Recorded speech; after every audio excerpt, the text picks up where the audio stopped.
temos edificado a igreja e temos falado sobre a graça de Deus. Temos ministrado e falado e edificado, e hoje eu quero ministrar uma palavra que diz o seguinte: a graça de Deus nos libera para edificar como reis e sacerdotes. Diga após mim, diga: a graça de Deus nos libera para edificar a casa de Deus como reis e sacerdotes. Eu não coloquei aí no texto, mas você pode anotar. Abra sua Bíblia em 1 Pedro capítulo 2, verso 9. Nós sabemos que fomos feitos reis e sacerdotes diante do Senhor, e sabemos que só podemos edificar a casa do Senhor se essas duas dimensões de reis e sacerdotes estiverem fluindo em nossas vidas, estiverem acontecendo em nossas vidas. 1 Pedro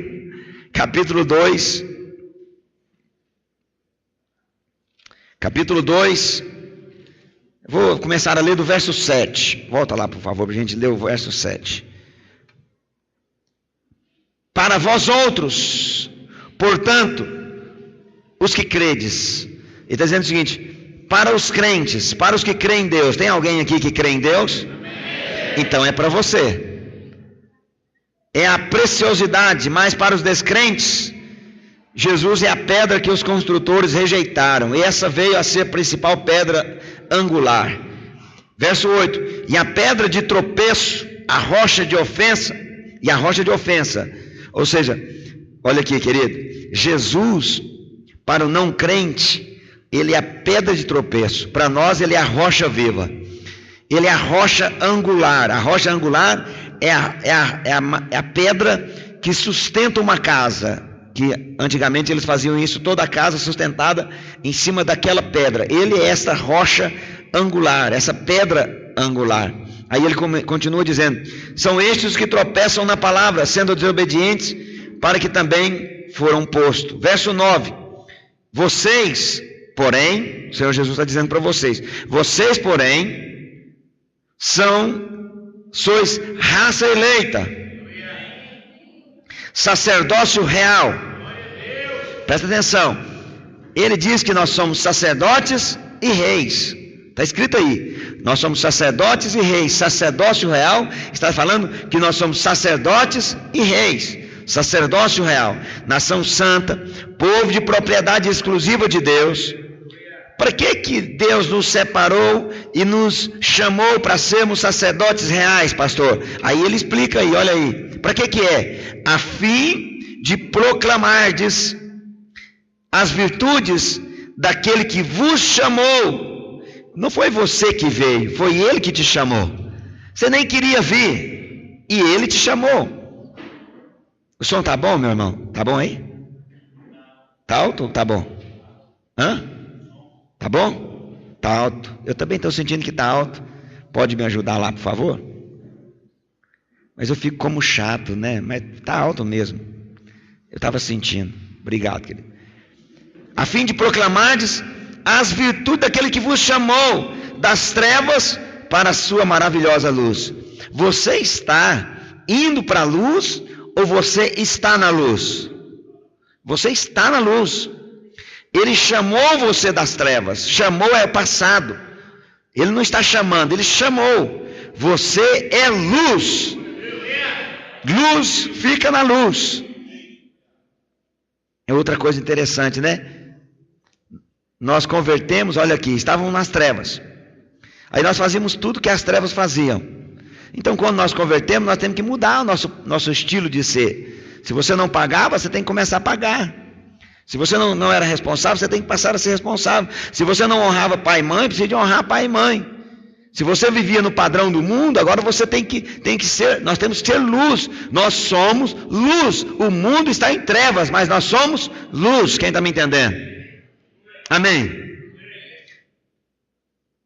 Aleluia.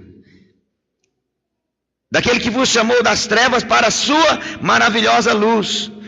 Aí alguém pode dizer, alguém possivelmente falou para Pedro na hora ele falou, não, mas tudo bem, mas olha a minha condição, Pedro, olha a condição da minha família, olha a condição que eu tenho, eu não consigo, eu sou limitado. Olha, a impressão que tem que alguém falou para Pedro, conversando, eu não sei se ensinando. Aí Pedro responde, olha o verso 10, ele está respondendo, é vocês sim que eu estou falando, vós sim, não dá a impressão que ele está respondendo? Vós sim, que antes não eres povo, mas agora sois povo de Deus.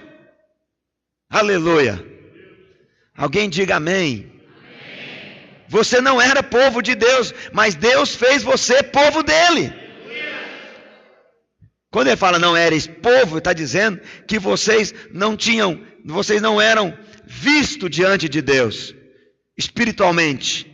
Mas agora vocês são povo de Deus. E ele continua dizendo, vocês que não tinham alcançado misericórdia, mas agora alcançastes misericórdia. Essa palavra misericórdia no original no hebraico é elios. Presta atenção, essa elios não é uma misericórdia contínua. Essa palavra elios é uma misericórdia recebida de um juiz. Você está na frente do juiz, e aí o juiz então fala, ó, eu vou oferecer a você misericórdia, e eu vou te perdoar as dívidas. Eu vou te colocar como alguém que não tem culpa nenhuma. Isso chama misericórdia. Aí você sai da frente do juiz. Aí você vai para casa. Aí você fica pensando, gente, mas eu fiz trem errado demais. Não, como é que pode? Eu acho que esse juiz errou. Tem alguma coisa de errado. Aí você vai na porta da casa dele. A hora que ele for sair de manhã, você vai na porta da casa dele. Eu vim cá pedir para que o Senhor tenha misericórdia de mim. E ele falou, eu já tive. Lá naquele dia. Não, tenha misericórdia de mim. Eu tenho falhado ainda. Eu já tive misericórdia. Aí você faz isso, no segundo dia, você vai de novo, fala a mesma coisa para ele, no terceiro dia, ele fala assim, pelo amor de Deus, você não entendeu, eu já tive misericórdia de você, eu já perdoei, eu já te dei uma nova vida, te dei uma nova oportunidade, e não venha mais atrás de mim, você está me chamando, você não está acreditando que eu consigo te dar o perdão? Você está acreditando, você não confia em mim, você está achando que a minha palavra foi limitada? Pois é, querido. Isso é justamente o que o Espírito Santo está falando para você. Fala para mim. Quando eu fico achando que eu tenho que ficar orando e pedindo misericórdia para Deus, dizendo que eu não sou capaz, que eu não dou conta, que eu não sou suficientemente capaz. É verdade, você tem razão em parte. Só precisa de crer na outra. Você por si só realmente não dá conta, não é capaz, mas com o poder de Deus em você, a palavra de Deus diz que tudo posso naquele que me fortalece. Dizer que eu não consigo, que eu não sou capaz, sabendo que eu tenho o Espírito Santo dentro de mim, é dizer que Jesus fez uma obra limitada. O sacrifício dele foi pequeno. Então, como o sacrifício dele foi pequeno, então eu me sinto não perdoado. Eu me sinto ainda, né? Então esse misericórdia. Então nós não temos, nós alcançamos. Olha o que está escrito aí, ó. Não tinhas alcançado misericórdia, mas agora, não é amanhã não. Não está dizendo, vocês não tinham alcançado misericórdia, mas vocês um dia vão alcançar. Não é isso que está dizendo. Ele diz, mas agora. O que é agora? Agora é o momento em que você recebeu Jesus. Aquele momento você alcançou graça de Deus. Essa palavra misericórdia, quando tem essa tradução, esse entendimento, leva para a graça de Deus. Então, nós vemos que o Senhor nos chamou para sermos reis e sacerdotes. Fala comigo, reis e sacerdotes. Por que, pastor? Eu vou explicar para você e é o que eu vou pregar hoje. Como sacerdotes, vocês ministram diante de Deus. Vocês servem diante de Deus. Vocês servem diante do mundo espiritual da parte de Deus. E como reis, vocês ministram diante dos homens, vocês ministram aos homens. Reis fala de alguém que governa para os homens. Sacerdote fala de alguém que está governando no mundo espiritual. Alguém pode dizer amém? Amém. Isso é muito claro. É por isso que o Senhor diz que Ele nos chamou para sermos sacerdotes e reis. Me ouça, querido. Quando alguém é um homem de oração, é uma mulher de oração, uma mulher temente a Deus, uma mulher que exala a presença de Deus, que exala a vida de Deus, mas esta pessoa não faz nada, outra coisa, na parte natural. Como assim, pastor? Ela é desse jeito, mas ela não tem... Nunca ganhou uma alma ou nunca discipulou alguém. Ela está limitada no seu ministério. Por quê? Porque nós não somos só sacerdotes. Nós somos sacerdotes e reis. Quando alguém prega o evangelho, faz tudo aquilo que é a parte da realeza, da parte do natural, né? Prega o evangelho, prospera, caminha em vitória, e você vê tudo isso na vida dele, coisas naturais, tudo você pensa, mas ele não tem a vida de Deus, então ele também não consegue fazer discípulo. Por que ele não consegue fazer discípulo? Porque para fazer discípulo, você precisa ter a vida de Deus, você tem que ser sacerdote e ser rei. Então por isso nós o tempo todo falamos e instigamos e convidamos e ensinamos para que os irmãos possam ser reis e sacerdotes, possam exercitar o chamado de Deus, o ministério, aquilo que Deus tem para você. Você não é um profissional, você não é um advogado, um empresário, você não é uma professora. Não, sou sim, pastor, não é. Você não é um funcionário público, você não é. Presta atenção, você é um ministro de Deus. Para manter o seu ministério, Deus deu a você um bico, que é o trabalho que você tem. É tanto bico que você vai se aposentar dele, ou então você vai, no dia que o Senhor Jesus voltar, você não vai mais fazer isso, mas você vai continuar fazendo aquilo que Deus chamou você para fazer, que é o sacerdócio. E na verdade nem é só o sacerdócio, né? No reino milenar, nós seremos sacerdotes e reis, porque ele diz que ele vai nos dar cidade para governar. É a promessa dele, é a palavra dele. Ele mostra isso de forma muito clara. Então, eu quero trazer para você uma palavra que diz respeito, presta atenção, diz respeito ao sacerdócio real, ou seja, eu só compreendo, só vou fluir em Deus quando eu estiver fluindo como sacerdote e como rei, quando essas duas vertentes estiverem fluindo na minha vida. E eu quero pegar dois personagens que você não tem costume com ele. Pode ser, possivelmente você não tem costume. Pelo nome você vai saber. Um personagem chama-se Zorobabel. Parece nome de boi de raça. E o outro personagem chama-se Jesua. Jesua e Zorobabel são personagens importantes para nós aqui. Jesua, no livro de Esdras, ele é chamado de Jesua, nós vamos ler aqui. Mas no livro de Zacarias, ele é chamado de Josué. Mas ele não é o Josué que substituiu Moisés. Ele viveu 1000 anos de diferença de Moisés. Esse Josué aqui é o outro Josué. Então nós vamos falar sobre Zorobabel e Josué, que no livro de Esdras, ele é apresentado como Jesua, mas é a mesma pessoa. Talvez você não esteja familiarizado com esses personagens, mas eu vou te dar o contexto da história, porque se eu te der o contexto da história, você vai compreender os princípios que envolvem a vida de Josué e a vida de Zorobabel. Zorobabel, você vai ver lá na frente, ele é rei, e Josué, que é Jesua, ele é o sacerdote. Nós estamos falando de rei e sacerdote. Talvez, ou possivelmente você sabe, que o povo de Israel foi levado cativo para a Babilônia. Foi levado pelo rei Nabucodonosor. Hoje está cada nome estranho, né? Nabucodonosor. Esse você já conhece, né? E eles estiveram lá na Babilônia, ficaram cativos por 70 anos. Por quanto tempo, queridos? 70 anos. Ao fim desse período de 70 anos, o Império Babilônico caiu. E em seu lugar se levantou o Império Persa. O Império Persa dominou o Império Medo-Persa, que era mais conhecido como Persa, né? Como Império Persa. O Império Medo-Persa dominou sobre o Império Babilônico. E nesse tempo em que o Império Medo-Persa tomou o Império Babilônico, havia um rei chamado Rei Ciro. E esse Rei Ciro, ele havia sido profeta. Isso é incrível.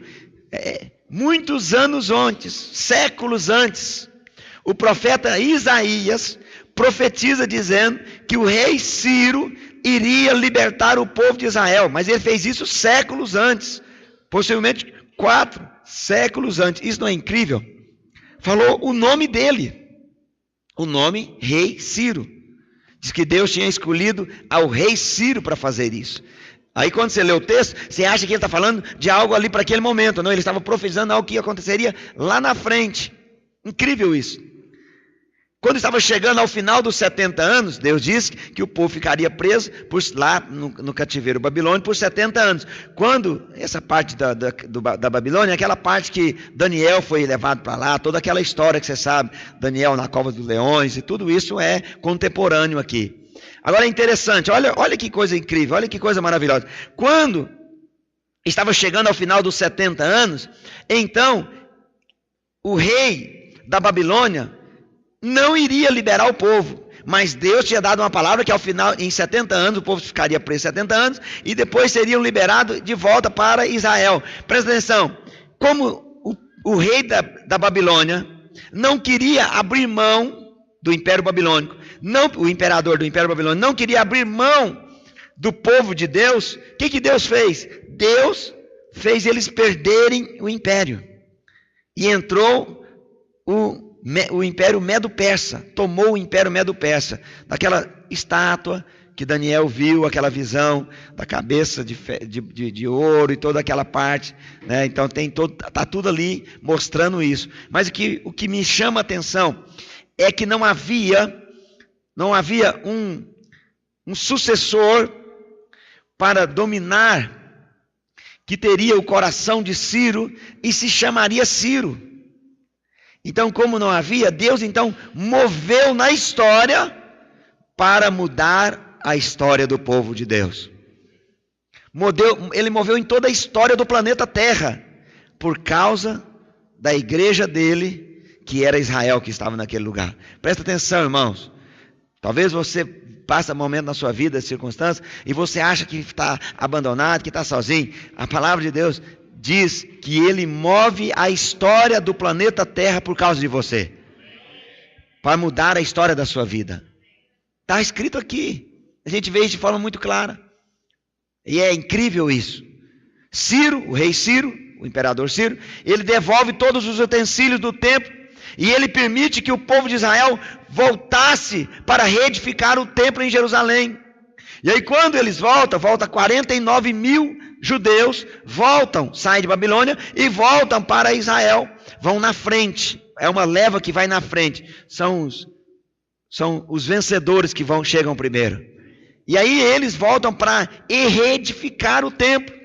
Aí você vai lembrar de alguns nomes que estiveram entre os 49 mil. Neemias, lembra da restauração do muro de Neemias? É agora que Neemias então vai restaurar o muro juntamente com Zorobabel e com Jesua.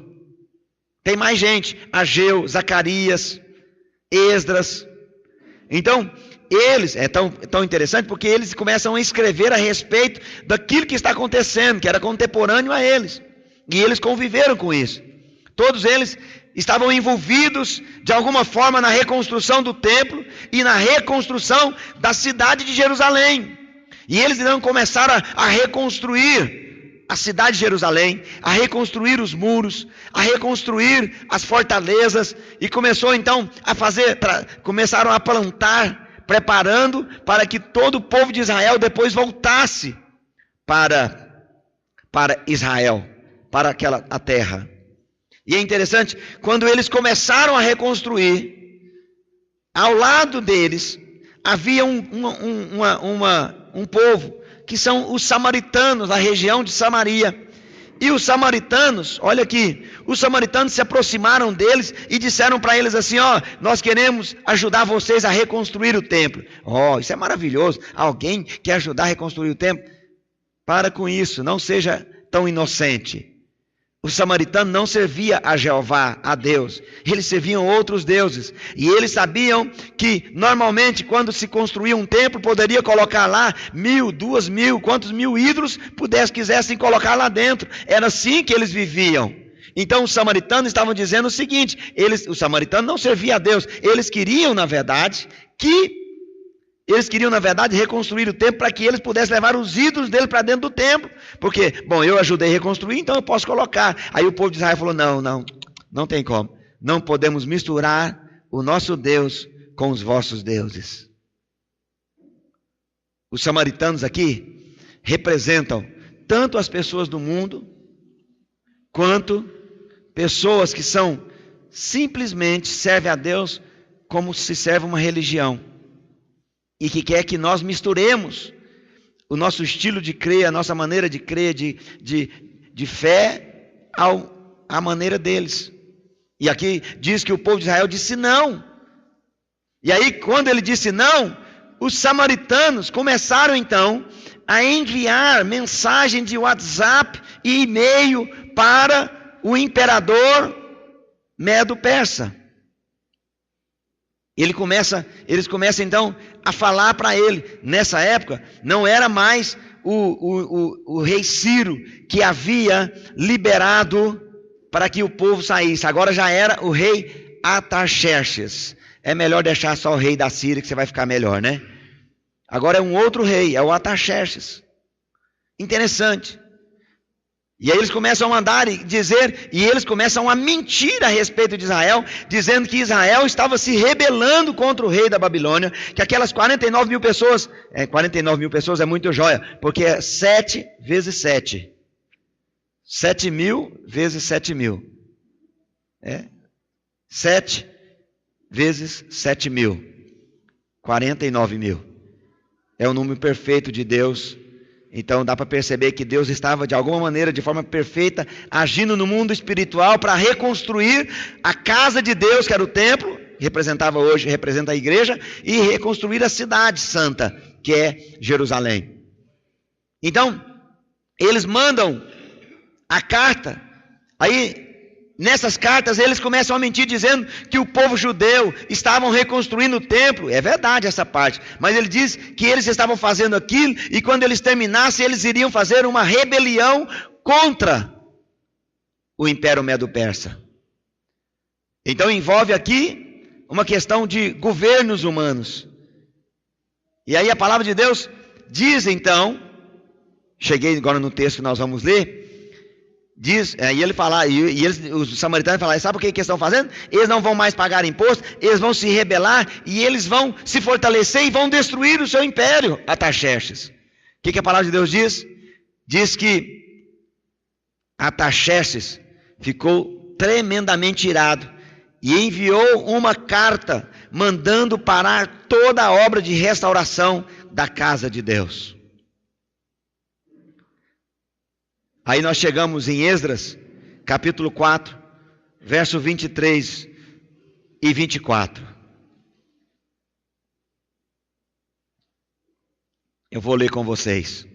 Esdras, capítulo 4, 23 e 24. Olha o que a palavra de Deus diz. É de 4, 23 e 24.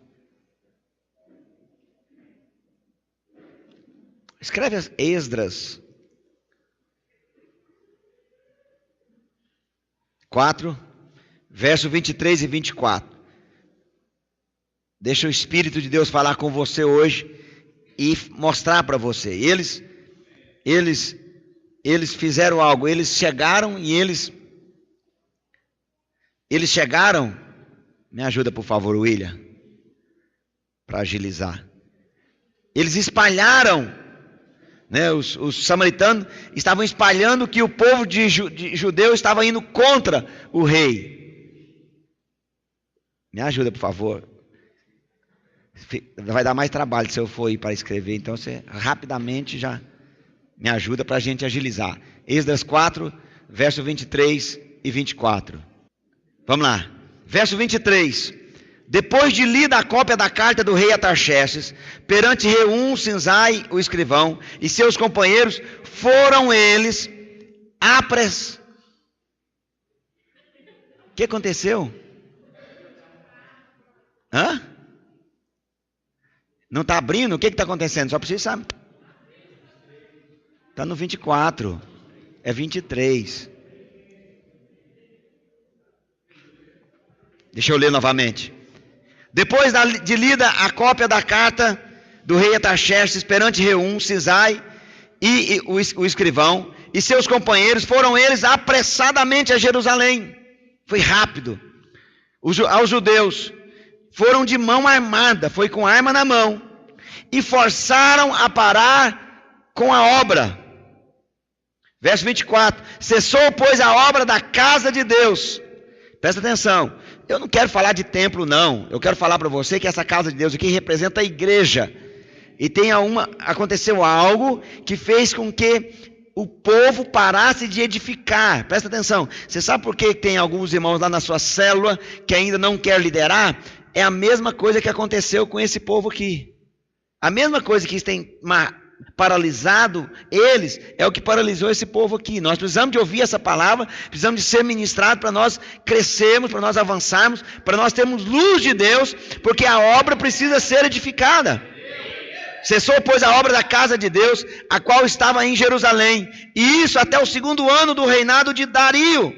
Já não é mais nem Artaxerxes, agora é outro imperador, o imperador Dário, rei da Pérsia, do reino persa. Presta atenção. A obra da edificação da casa de Deus parou. Por que a obra da casa de Deus parou? Tudo por causa de mentiras que foram faladas pelos samaritanos para o rei Artaxerxes, e ele então ordenou que parasse. Você sabe quantos anos ficou parado? 15 anos.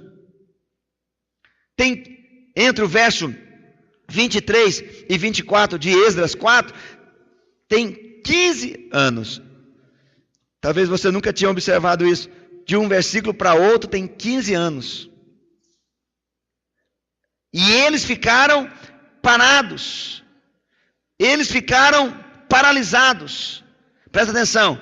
Todo mundo, se eu perguntar para você por que eles paralisaram, você vai dizer, porque o rei Artaxerxes mandou parar. Mas você vai ver lá na frente, presta atenção, que essa fala de mandar parar continuava, mas eles retomam a construção. Então não foi porque o rei mandou, porque o rei continuava dizendo que era para continuar parado, mas ainda assim eles retomaram a construção. É incrível isso. Sabe algo interessante, irmãos? Porque se tem uma coisa que nós precisamos é aprender a falar palavras de vida. Presta atenção. Nós precisamos aprender a liberar palavras de vida. Porque se tem algo que o inimigo faz, é se levantar contra aquilo que nós estamos fazendo. E você sabe o que eu me assusto? Eu me assusto é que o irmão sabe, todos nós, quem aqui sabe disso, diga amém. Mas aí as pessoas assustam, pastor, o inimigo levantou. Meu casamento está quase acabando porque o inimigo levantou. Meus bens, minha vida, o inimigo levantou. Eu não sei por que a surpresa do inimigo levantar. É normal o inimigo levantar, é típico dele. Inclusive, se serve para você, eu tenho uma máxima. Não tem como ele cair se ele estiver deitado, ele vai ter que levantar mesmo. Ele só cai se ele estiver de pé. Olha Davi chegando no momento em que Golias esbravejava. Quando Davi chega no momento, e Golias estava esbravejando, e estava dizendo que ia matar, que ele ia destruir, que era para levantar um duelista, para guerrear com ele, e a Bíblia Sagrada diz que todos eles temiam. E aí então, Davi chegou perto deles, e ele falou: quem é esse incircunciso? Você não sabe quem é esse? Esse homem é Golias, ele é duelista, ele é perigoso. Presta atenção, aquele povo que falou isso é o povo de Israel, o povo de Deus. O que eles estavam fazendo? Eles estavam enaltecendo o inimigo. Eles estavam dizendo que o inimigo tinha poder, que o inimigo tinha amedrontado eles. Eles estavam dizendo isso, eles estavam dizendo que o inimigo tinha poder para destruir eles. Isso é incrível. Agora olha o que Davi faz. Davi não diz isso, Davi não olha para o inimigo, Davi olha para a recompensa. O que o rei diz que o que ele vai dar para quem matar esse homem? Lembra que eu falei para vocês que nós precisamos ser homens e mulheres que olham a recompensa? Nós precisamos ter olhos espirituais para saber a recompensa que Deus vai nos dar. Enquanto todo mundo estava com medo de Golias, porque Golias bravejava, eu já falei para você trocentas vezes, Golias nunca matou ninguém. Se matou pelo menos um calango no deserto, Deus fez questão de não escrever. Porque Davi havia matado um leão, havia matado um urso, mas a Bíblia Sagrada não diz que Golias tinha matado o leão, tinha matado o urso, tinha matado alguém. Não fala nada. E eu até acredito mesmo que ele não matou, não. Eu acredito que ele tinha medo de barata. Era aquele ser que cresceu demais, tomou muito mingau quando era menino, eu não sei o que aconteceu, não sei se ele caiu dentro de um saco de fertilizante, eu não sei o que aconteceu com ele. Ele era tão grande, mas eu acredito que ele era desengonçado. Ele era um duelista que assustava pelo tamanho. E todo mundo falou isso, e sabe o que eu imagino que Davi falou? Davi falou: Davi, como é que você vai fazer? Olha o tamanho dele. Davi falou assim: pois é, você acha que eu erro uma testa daquele tamanho? Não erro nunca. O tamanho do gigante não é para te amedrontar. O tamanho do gigante não é para você ficar com medo. O tamanho do gigante não é para causar pavor em você. O tamanho do gigante, Deus está mostrando o tamanho da sua glória. O tamanho da sua glória. Que glória? Você acha que teria alguma glória se Davi tivesse matado um menino de 12 anos, raquítico? Não tinha glória nenhuma. O tamanho do seu gigante é o tamanho da sua glória. Estamos até hoje falando de Davi. Até hoje. Ministrando a respeito de Davi. Conversando a respeito disso. Olha, eles ficaram paralisados, esse povo ficou paralisado, até o dia que Deus levantou 2 profetas, o profeta Ageu e o profeta Zacarias. Fala comigo, Ageu e Zacarias. Quando a gente fala o nome Zacarias, você já pensa num velho, não pensa? A pessoa, seu Zacarias lá da mercearia, seu Zacarias, seu Zacarias guarda da escola, incrível. Mas Zacarias foi o profeta mais jovem da Bíblia. Historiadores acreditam que ele jamais tinha mais de 20 anos. Ele não tinha mais de 20 anos. Tem alguns historiadores que acreditam que ele tinha em torno de 16 anos de idade. E ele foi profeta. Por que Deus levantou um profeta com 16 anos de idade, pastor? Por que ele não esperou um tempo a mais como era com todos os outros? Porque na verdade a coisa já estava demorando 15 anos. Então, como estava demorando 15 anos, era muito urgente, não tinha mais como esperar mesmo, podia pegar, tinha que pegar. E é interessante a gente ver isso em Esdras, E-S-D-R-A-S, Esdras, capítulo 5, verso 1 e 2. Eu falo assim, mas esses irmãos são uma bênção, servem e nos ajudam aqui. E é uma bênção, louva a Deus pela vida de vocês. Esdras 5, verso 1 e 2. Ora, os profetas Ageu e Zacarias. Olha o que o Esdras escreve. Ele escreve que Zacarias não era qualquer um, não. Talvez as pessoas, não, mas ele é muito jovem. Pois é, mas o Zacarias que eu estou falando não é qualquer um, não. O Zacarias que eu estou falando é filho de Ido. Esse ídolo possivelmente era alguém conhecido, mas já estava muito velho. Então ele estava dizendo, estava, na verdade, dando uma base para que as pessoas entendessem quem era Zacarias. Zacarias, filho de Ido, profetizaram aos judeus que estavam em Judá e em Jerusalém, em nome de Deus, do Deus de Israel, cujo Espírito estava com eles. Então se dispuseram Zorobabel, filho de Sealtiel, e Jesua, filho de Josadaque, e começaram a edificar a casa de Deus, o qual está em Jerusalém, e com eles os referidos profetas de Deus que o ajudavam. Zorobabel é o governador dos judeus ali naquele tempo, e Josué ou Jesua era o sacerdote. É muito importante entendermos que um era o líder natural e o outro era o líder espiritual. Ou seja, no texto dá para perceber e entender que um agia com o sacerdócio e o outro agia, um agia orando e o outro agia na parte natural da administração. Agora é interessante porque Deus não nos deu, não deu para nós, a igreja não é, um é sacerdote e o outro é rei. A igreja todos são sacerdotes e reis. Eu não tenho esse chamado. Todos são sacerdotes e reis. Como eu falei para você, isso aconteceu 15 anos depois. Agora, o que aconteceu, pastor? Para que eles tivessem esse despertamento, né? A palavra de Deus diz que os anciãos iam edificando e prosperando em virtude do que profetizaram os profetas Ageu e Zacarias. Edificaram a casa e terminaram segundo o mandado de Deus, segundo o decreto de Deus, da palavra de Deus, Esdras 6, verso 14. Olha o texto. Eu estou te dirigindo, te conduzindo para o entendimento da palavra. Presta atenção. Verso 14. Os anciãos dos judeus iam edificando e prosperando em virtude do que profetizaram os profetas Ageu e Zacarias, filho de Ido. Edificaram a casa e a terminaram segundo o mandado de Deus de Israel, do Deus de Israel, e segundo o decreto de Ciro, de Dário e de Artaxerxes, rei da Pérsia. Olha, a Bíblia mostra claramente que eles não estavam somente, ouça isso, edificando. A Bíblia Sagrada diz que eles iam prosperando e edificando.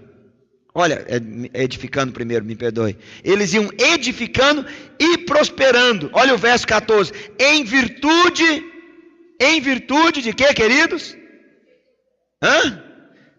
A palavra de Deus que eles iam profetizando e edificando, e eles estavam fazendo isso em virtude daquilo que Ageu e Zacarias estavam profetizando. Ageu e Zacarias profetizavam e eles edificavam a casa de Deus e prosperavam. Olha aqui, queridos.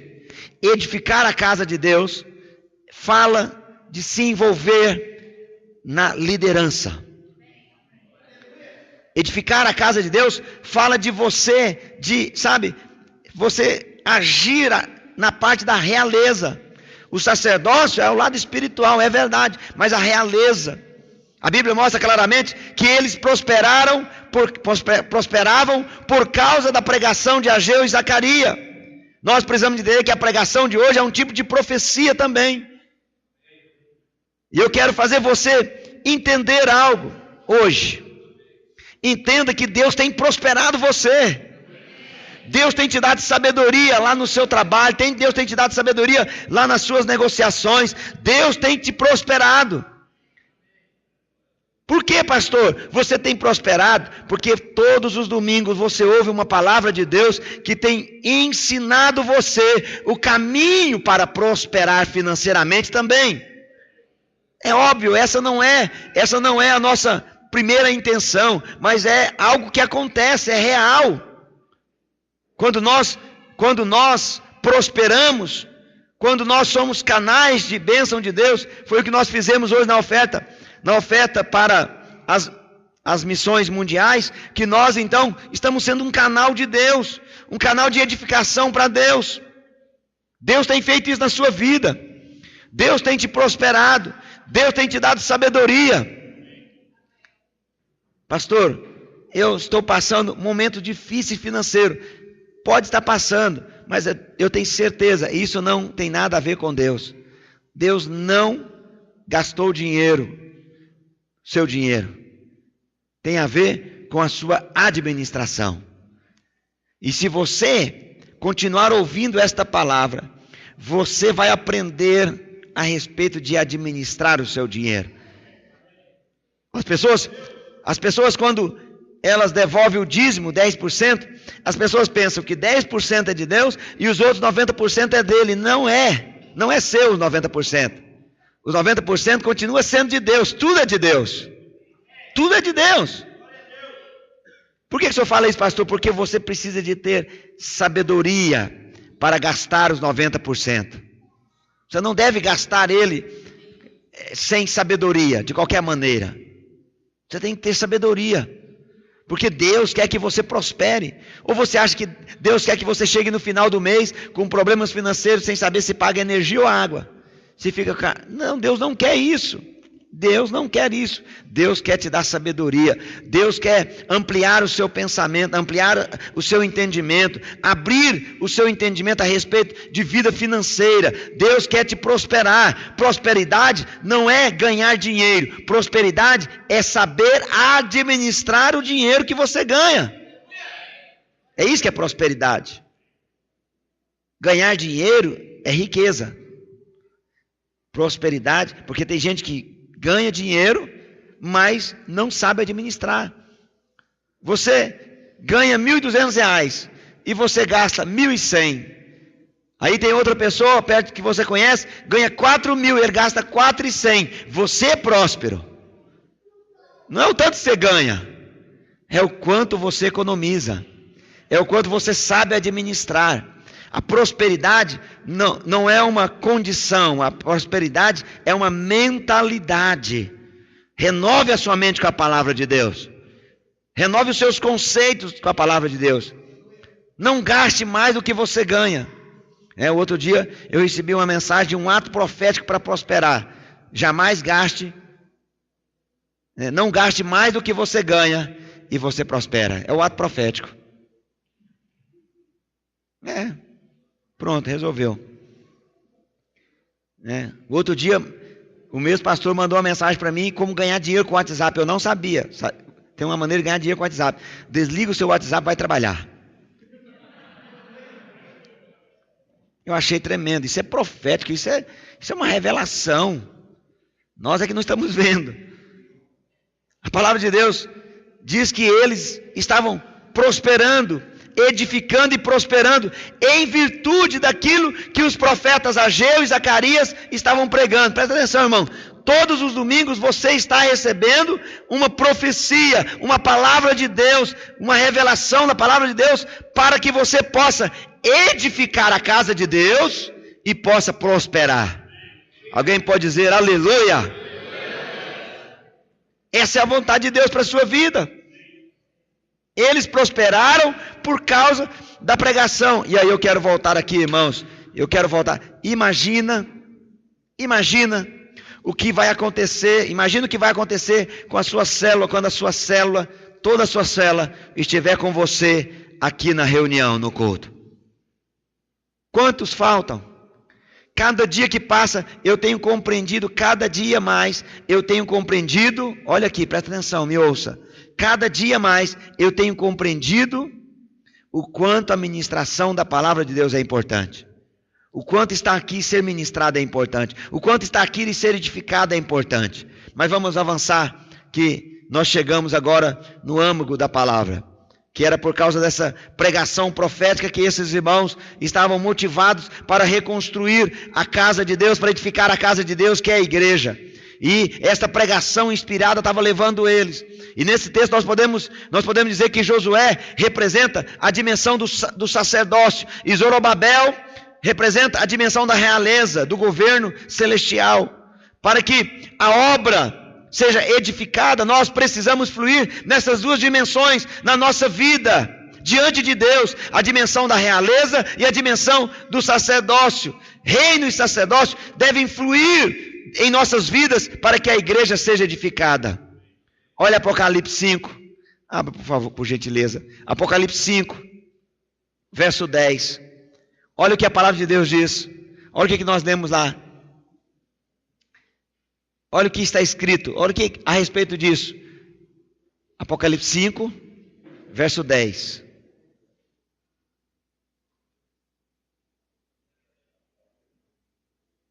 Olha aí. Fomos constituídos reino e sacerdotes para o nosso Deus, e reinaremos sobre a terra. Eu quero reinar sobre a terra. Eu desejo a recompensa. Agora, qual a maneira? Deus já me mostrou isso de forma muito clara. Quem vai reinar na terra?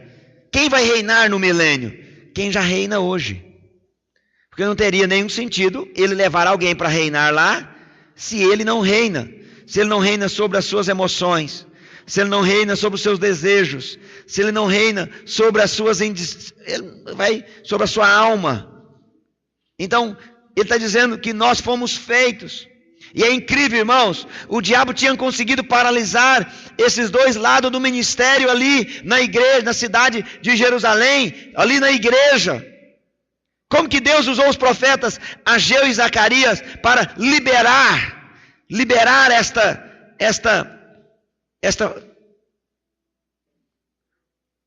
essa questão, irmãos, isso é tão precioso.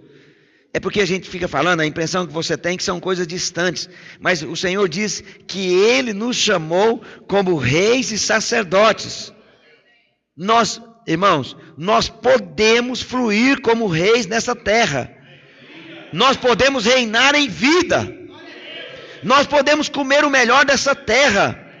É uma promessa de Deus. Pastor, por que eu não estou experimentando ainda? Renova a sua mente. Renova a sua mente com a palavra, invista tempo.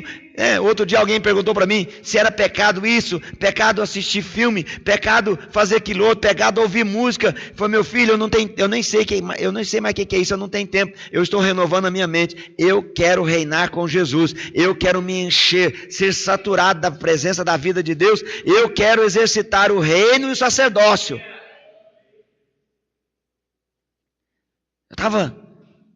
Percebo isso de forma muito clara. Deus está nos chamando para isso, irmãos. Deus tem nos convidado para isso.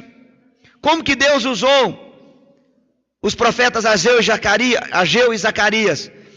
Ageu, ele era um profeta, ele era pragmático, ele era aquele que fazia abordagens, e ele então dava exemplo das coisas, mostrava, e o profeta Ageu, ele faz um diagnóstico do que estava acontecendo, presta atenção.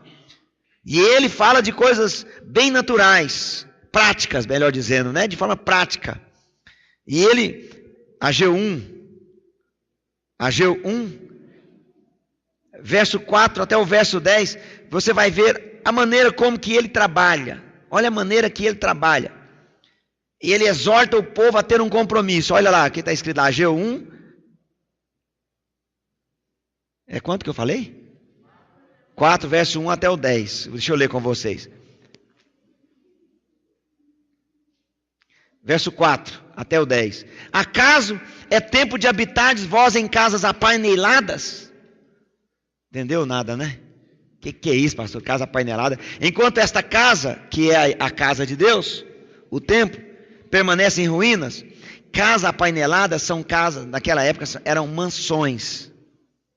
São casas daquela época que eram feitas com forro, naquela época já com forro. Eram casas que tinham segundo, terceiro andar naquela época. Eram casas diferenciadas, em que as pessoas gastavam muito dinheiro para fazer aquilo, que se envolviam naquilo. Presta atenção, o profeta Ageu está dizendo o seguinte: vocês estão muito envolvidos com as suas coisas pessoais e esqueceram de edificar a casa de Deus. Percebe que isso tem tudo a ver conosco? Tem a ver com a igreja. Alguém pode dizer amém? Amém. Glória a Deus. Ora, pois assim diz o Senhor dos Exércitos: considerai o vosso passado, tendes semeado muito e recolhido pouco, comeis, mas não chega para fartar-vos, bebeis, mas não dá para saciar-vos, vestivos, mas ninguém se aquece, e o que recebe salário, recebe para colocar num saco furado, ou seja, não prosperam. Assim diz o Senhor dos Exércitos: considerai o vosso passado, subi ao monte, trazei madeira e edificai a casa, dela me agradarei e serei glorificado, diz o Senhor. O que é levar madeira? Madeira fala de humanidade, fala de você ir e levar de você mesmo e se doar. É isso que ele está dizendo, para edificar a casa de Deus. E ele está vendo que ele está dando todo o entendimento. Esperaste muito e eis que veio ser pouco, e esse pouco, quando trouxeste para casa, eu com um assopro dissipei. Por quê? Diz o Senhor dos Exércitos: por causa da minha casa, que permanece em ruínas, que não está sendo edificada a igreja. A igreja que não é prédio, ele está falando de vidas, no nosso caso. Ao passo que cada um de vós corre por causa de sua própria casa. Por isso o céu sobre vós retém o seu orvalho, e a terra retém os seus frutos. Ele mostra, o profeta Ageu mostra esse lado prático de que nós precisamos, e é importante também que nós saibamos disso. Ele está dizendo: olha para o seu passado, você tinha dificuldade financeira na sua vida, você tinha dificuldade com saúde, vícios, gastava dinheiro com prostituição, com coisas, tantas coisas, e agora quando fala de dar uma oferta de R$10, você fica só nos R$10 que foi falado. Aí ele está dizendo: vocês estão muito envolvidos com as coisas de vocês e esqueceram. Mas eu quero me apegar mais a Zacarias. Zacarias, ele era diferente do profeta Ageu. Zacarias, ele tinha visões. E com as visões que ele tinha, ele então profetizava. E a exortação dele era mais poderosa do que a exortação de Ageu. Porque ela era baseada em visões espirituais, em coisas espirituais. Como eu já falei para vocês, havia 2 líderes: Zorobabel, o governador, e Jesua, o sacerdote. E ele está mostrando para nós o princípio do sacerdócio real. O sacerdote aqui representa a área da nossa vida em que nós agimos, a nossa atitude. O que o rei... Me perdoe, sacerdote, eu coloquei errado. O princípio do sacerdote é o princípio da oração. É o princípio da busca de Deus. É o princípio da espiritualidade. Mostra isso para mim, a respeito na minha e na sua vida. Mas a realeza de Zorobabel já mostra o lado prático do dia a dia, das negociações, do liderar uma célula. É algo prático, algo que tem a ver com mentorear, com exercer liderança. É isso que o rei faz, é isso que o governador faz. E ele está mostrando para nós que o sacerdócio é uma maneira de nós servirmos diante de Deus. Mas, no entanto, a realeza é a maneira de nós servirmos diante dos homens. Eu sou sacerdote, mas como sacerdote, então agora eu recebo de Deus. Então, como eu recebi de Deus, eu posso agora, como rei, como governador, eu posso liberar o que eu recebi de Deus como sacerdote na vida das pessoas. Eu posso exercer, sabe, liderança. Tem uma coisa lá no Antigo Testamento, no livro de Gênesis, o que Deus disse para Noé, para Adão, isso é tão forte. Deus diz para Adão: dominai. Deus deu uma palavra para Adão: dominai. Por que Deus deu uma palavra para Adão: dominai? Porque Deus não estava aqui na terra.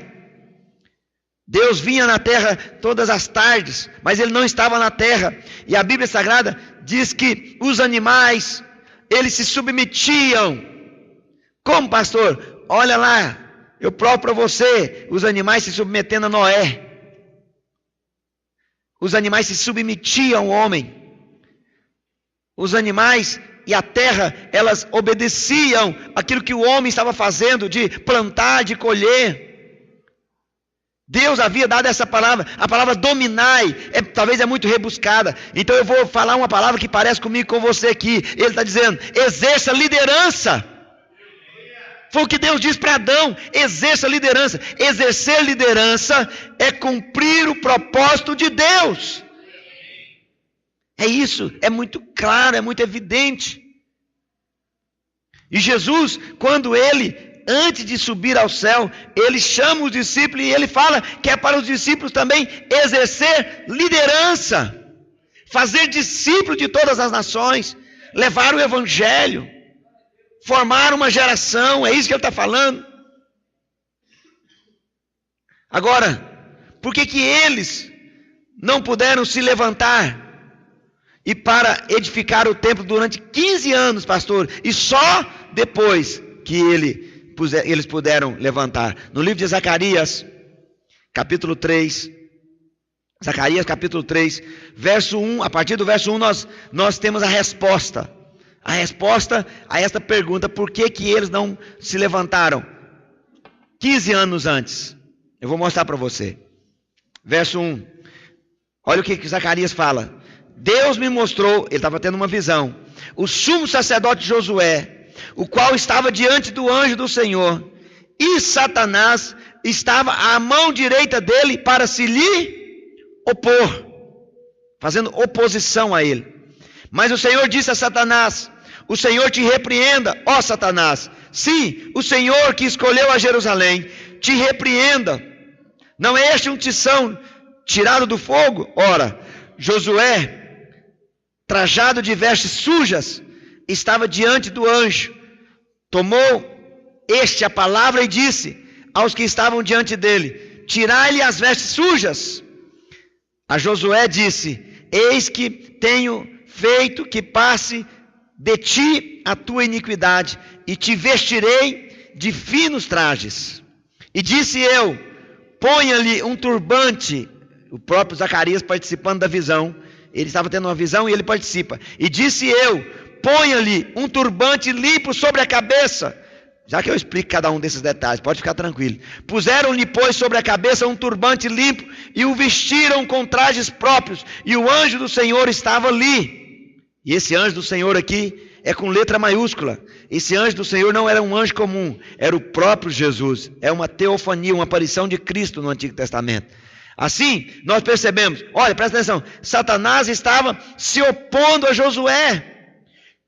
Como que Satanás estava se opondo a Josué? Na visão de Zacarias você percebe que ele se opunha a Josué, porque Josué estava com as suas vestes manchadas.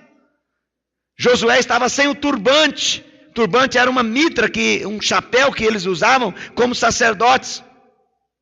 Presta atenção.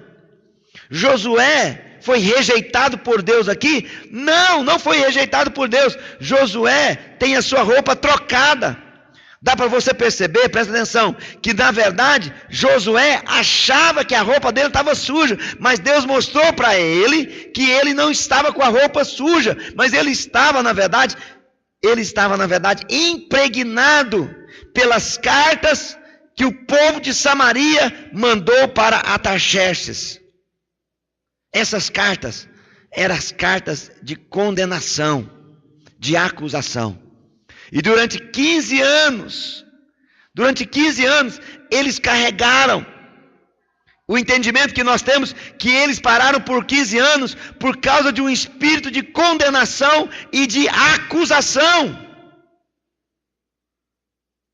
As pessoas podem até falar de causas naturais, tudo bem, não tem problema, pode falar a resistência dos inimigos, mas existia uma causa espiritual.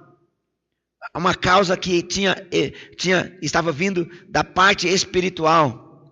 Na visão foi mandado que se colocasse um turbante na cabeça de Josué. Esse turbante, como eu falei, era uma mitra sacerdotal que tinha uma placa na frente dela escrita assim: santidade ao Senhor, ou seja, separado ao Senhor. E ele estava sem o turbante, sem o qual não poderia servir diante do Senhor. Quando, querido? Você e eu, quando nós aceitamos a condenação, imediatamente nós saímos da posição do favor de Deus. Quando eu aceito a acusação, quando eu permito a acusação, eles estavam paralisados, queridos, porque eles estavam aceitando, eles haviam aceitado a condenação. Mudou alguma coisa aqui? Não. O Império Persa continuava dizendo: não é para reconstruir. mas eles se levantaram e foram reconstruir. O inimigo continuou dizendo que era para ficar parado. Por que eles não obedeceram mais à voz do inimigo? Eles não obedeceram porque eles tinham entendimento. Deus nos deu uma palavra. Nós somos separados para o Senhor. Nós somos filhos de Deus. Nós não somos ex-pecadores servindo a Deus. Nós somos filhos justificados para Deus. Quando eles fizeram isso, o favor de Deus voltou. Quem está debaixo do favor de Deus, ele faz casa para Deus. Quem está debaixo do favor de Deus, prospera. Quem está debaixo do favor de Deus, ele sabe que ele é filho amado, que Deus cuida, que Deus o perdoou. Deus mudou a história dele. Deus mudou a história do planeta Terra por causa dele. Quando Josué reconhece isso, então ele compreende e ele tem uma visão das suas vestes sendo trocada. O profeta Zacarias fala para ele: as suas vestes foram trocadas, as suas iniquidades foram perdoadas.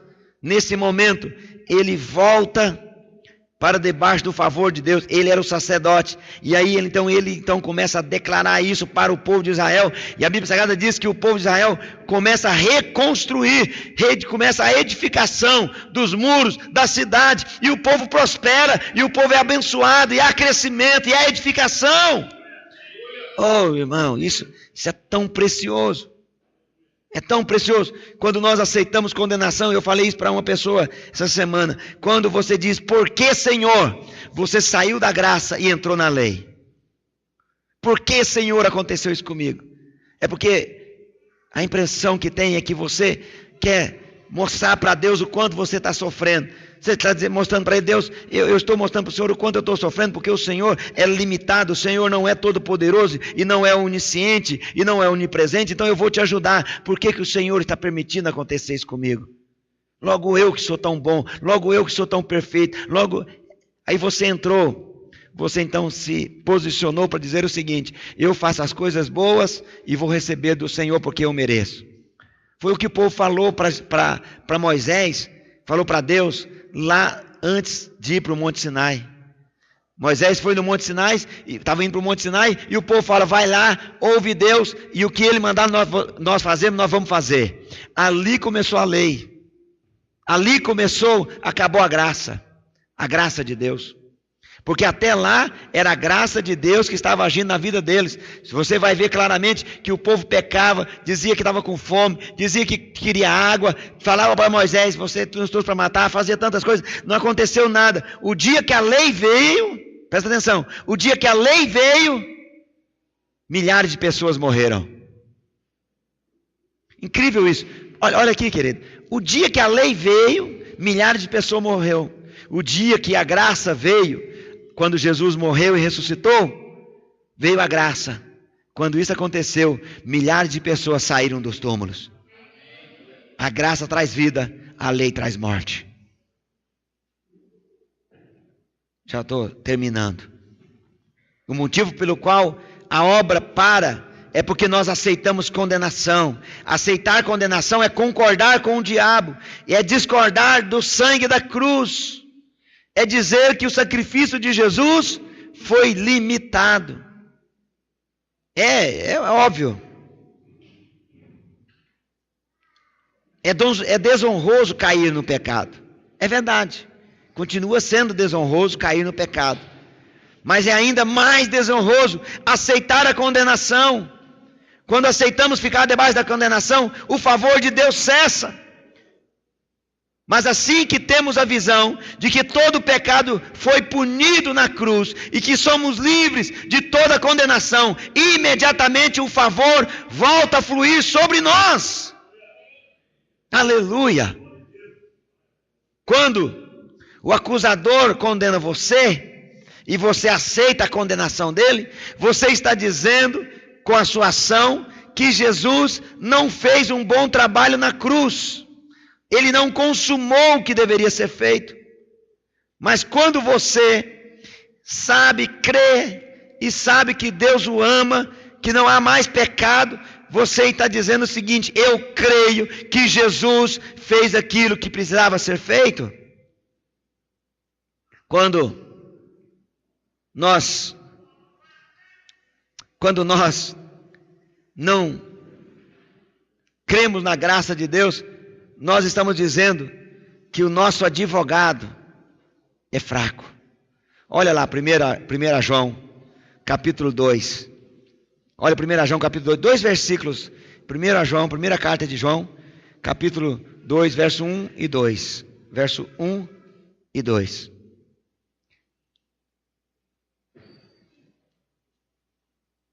Filhinhos meus, estas coisas vos escrevo, para que não pequeis. Se todavia alguém pecar, nós temos o que, queridos? Nós temos o que? Advogado junto ao Pai, Jesus Cristo o justo.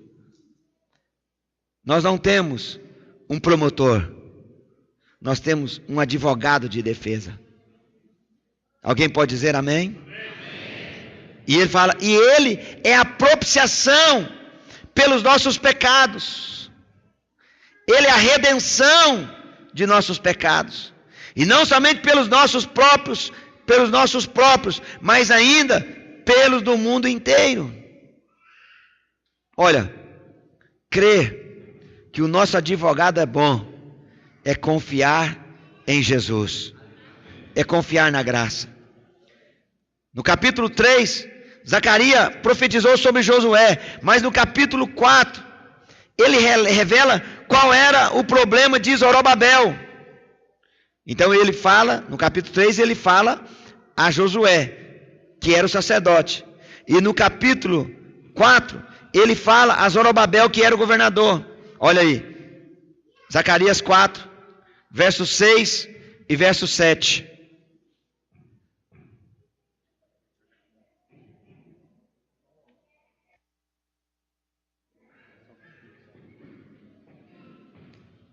Já estou terminando. Prosseguiu ele e me disse: esta é a palavra do Senhor a Zorobabel, não por força, nem por poder. Em alguns lugares fala, em algumas Bíblias fala nem por violência, mas pelo meu espírito, diz o Senhor dos Exércitos. Verso 7: quem és tu, ó grande monte, diante de Zorobabel? Serás uma campina. Ele está dizendo, o rei do Império Persa está achando que ele é um grande monte, mas ele não passa de uma campina diante do governador de Israel. Olha que coisa incrível. Ele está dizendo que o governador de Israel que estava governando, aqueles 49 mil que estavam lá, iria destruir, iria vencer o imperador do Império Persa. Olha o que está escrito. Diante de Zorobabel, serás uma campina, porque ele colocará a pedra de remate em meio às aclamações. Quais são as aclamações que haveria no meio do povo de Deus? Haja graça e graça para ela. Para ela quem? Para Jerusalém. Para nós aqui é graça e graça para a igreja. Israel representa a igreja. A pedra de remate era a última pedra a ser colocada. Quando Zorobabel colocasse a pedra de remate, haveria aclamações dizendo: haja graça sobre graça. Olha, querido, um líder precisava da revelação da justificação. O outro líder precisava da revelação da graça. A obra da edificação somente pode acontecer se você e eu, se nós entendemos que é pela graça. Graça sobre graça. Graça sobre graça. Haja graça e graça.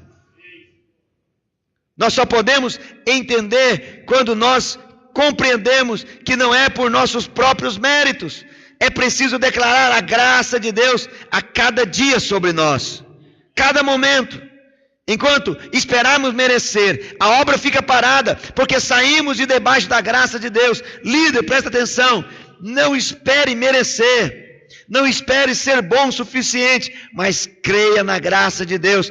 Deus quer te usar, o campo já está pronto, a lavoura está pronta para ser colhida, no nome de Jesus. Você vai multiplicar a sua célula, vai haver crescimento, graça sobre graça. Oh, Deus, bom, já estou terminando. Nós decaímos da graça quando nós confiamos em nossa justiça própria, quando confiamos em nossa própria força para edificar.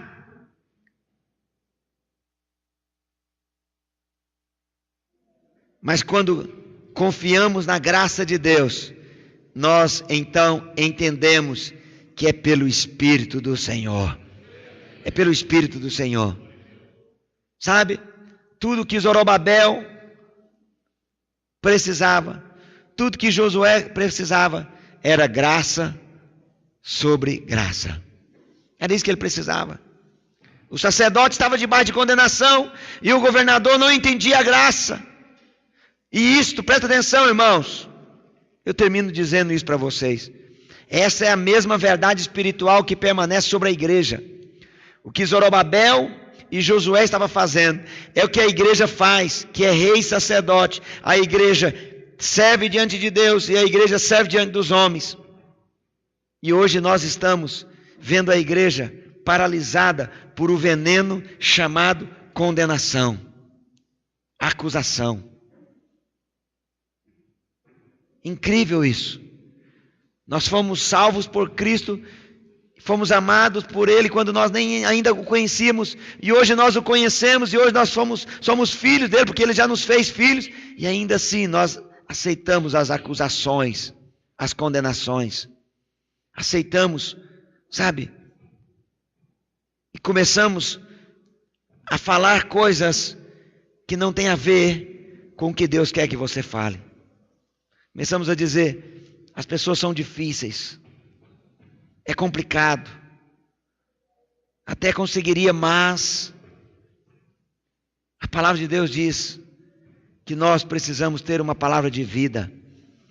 E mesmo diante de Golias, nós podemos ter certeza que nós receberemos recompensa. Nós já somos mais que vencedores. Nós somos feitos reis e sacerdotes diante do Senhor. E só podemos edificar se essas duas dimensões fluírem livremente. O que impede, pastor, o sacerdócio de fluir? A condenação. O que impede as pessoas querer se envolver, de liderar? A condenação. Agora, por favor, me entenda. Se você diz para os seus liderados que é complicado, que é difícil, que é pesado, você está fortalecendo a condenação neles. Porque não é pesado, não é difícil. E nem é impossível. Porque tudo é possível ao que crê. Como que a realeza pode fluir, pastor, em Deus, quando nós entendemos a graça de Deus? Enquanto nós tentamos merecer, nós não conseguimos ter autoridade para edificar. Mas quando cremos que Deus justifica o pecador, então nós temos fé para exercer autoridade sobre o diabo. Porque o diabo é o inimigo, é verdade. Não se assuste quando o diabo levanta. Ele faz o que lhe é peculiar. É isso que ele faz. Ele se opõe, ele resiste. Mas presta atenção, não pense que as suas vestes estão sujas. Não pense que você não tem um turbante, porque você foi separado para o Senhor. Tudo é por causa do Senhor. Quando nós cremos no Deus que justifica o pecador, então nós temos fé para exercer a autoridade. Quando temos revelação da graça, nós compreendemos que não é por nossa força, nem por nossa habilidade humana, mas pelo Espírito do Senhor. Porque todas as obras que nós fazemos pela força e pelo poder do Espírito. Fique de pé.